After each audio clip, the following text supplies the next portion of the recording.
What's up, everybody? Get ready for 3 minutes of Black Empowerment. Last week, Tariq made a very interesting point when he was talking about Betty White. After she passed away, you had a bunch of brothers and sisters like, oh, Lord, oh, my God, Betty White. Oh, I'll lay down and die for me some Betty White. She helped a black person once, I guess she stood up for some black entertainer at some point, and now we're indebted to her for the rest of our lives. We've been starved and pushed so far to the bottom that whenever somebody gives us any attention whatsoever, we get jolly in the behind. This is a mental sickness, and we need to start seeing it as such. We talk about it, but we rarely focus on it. And as they say, the first step to solving any problem is to recognize that it exists. White supremacy is aware of it, and they exploit it constantly. I believe this behavior is a form of Stockholm Syndrome. Stockholm Syndrome is a psychological condition usually experienced by hostages, where the victims begin to identify with their captors and empathize with them. Hostages or people that have been kidnapped can start experiencing Stockholm Syndrome within just a few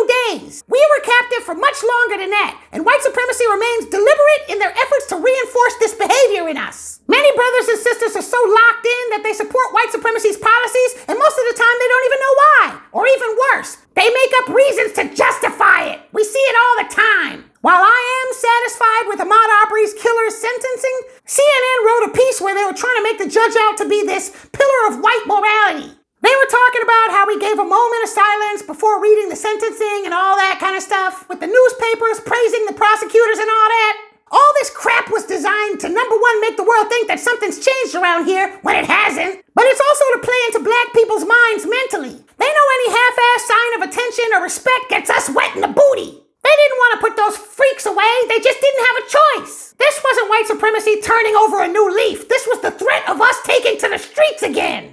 When the Ahmaud Arbery story first broke, they were doing anything they could to bury it. Once they knew they couldn't, that's when all that moral justice crap started. Keep in mind that for every conviction, there's 1,000 anti-black hate crimes going unpunished. We don't owe white supremacy anything for the system doing its job.